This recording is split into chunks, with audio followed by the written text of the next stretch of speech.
একটা প্লট বাইরে থেকে যতই ভালো দেখাক না কেন, ভিতরের সয়েল কন্ডিশন সঠিক না হলে ভবিষ্যতে বিল্ডিংয়ে ক্র্যাক থেকে শুরু করে বড় ধরনের সমস্যা পর্যন্ত দেখা দিতে পারে। আর সেই কারণেই কনস্ট্রাকশন শুরু হওয়ার আগে সয়েল ইনভেস্টিগেশন করা অত্যন্ত জরুরি। আশা করি আপনারা সবাই ভালো আছেন। এটা আমাদের স্পেশাল 20+ ভিডিও সিরিজের 7th এপিসোড। আমরা এখন পৌঁছে গেছি রামপুরহাটের মুনসুবা মোড়ে, সুহানা অনলাইন মলের অপোজিট সাইড লোকেশনে, যেখানে বর্তমানে সয়েল ইনভেস্টিগেশনের কাজ চলছে। চলুন প্রথমে আপনাদের দেখাই কোন কোন জায়গায় সয়েল বোরিং করা হয়েছে। এটি হলো বোর 3, যেখানে এখনো কাজ বাকি আছে। এবার আমরা দেখাবো বোর 2।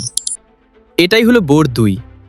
নেক্সট এবার আমরা এগোবো বোর 1-এর দিকে, আর এটি হলো বোর 1। কারণ একটা জায়গার সয়েল দেখে পুরো এরিয়ার কন্ডিশন বোঝা যায় না, আর সেই কারণেই ডিফারেন্ট পয়েন্টে সয়েল বোরিং করা অত্যন্ত গুরুত্বপূর্ণ। প্রথমে বোরিং মেশিনের সাহায্যে ধীরে ধীরে সয়েলের ভিতরে ড্রিলিং করা হয়। এখানে step by step pipe set করার পর একটার পর একটা পাইপ ডেপথের ভিতরে পাঠানো হয়, আর এইভাবেই টোটাল 3টি পাইপের মাধ্যমে সয়েলের গভীর লেয়ার পর্যন্ত ইনভেস্টিগেশন কমপ্লিট করা হয়। এরপর করা হয় এসপিটি, স্ট্যান্ডার্ড পেনিট্রেশন টেস্ট। এসপিটিতে 63.5 কেজি ওয়েটের হ্যামার ব্যবহার করা হয়, যার মাধ্যমে এন ভ্যালু কাউন্ট করা হয় এবং এতে সয়েলের স্ট্রেংথ ও বিয়ারিং ক্যাপাসিটি বোঝা যায়। অর্থাৎ প্রত্যেক 1.5 মিটার ডেপথ যেতে যতবার হ্যামার হিট করতে হচ্ছে সেটাই সেই লেয়ারের এন ভ্যালু হিসেবে ধরা হয়। তবে শুধু ফিল্ড টেস্টেই শেষ নয়। আর এবার আমরা দেখব ইউডিএস, আনডিস্টার্বড সয়েল স্যাম্পল। সেটা আবার ল্যাবরেটরিতে সিনিয়র ইঞ্জিনিয়ার দ্বারা বিস্তারিতভাবে টেস্ট এবং ক্যালকুলেশন করা হবে, যেটিও ল্যাবরেটরিতে প্রপারলি পরীক্ষা করা হবে। তাহলে চলুন এবার আপনাদের নিয়ে যাই আমাদের ল্যাবরেটরিতে। গুগল ম্যাপ ফলো করে রামপুরহাট ভরসালা মোড় থেকে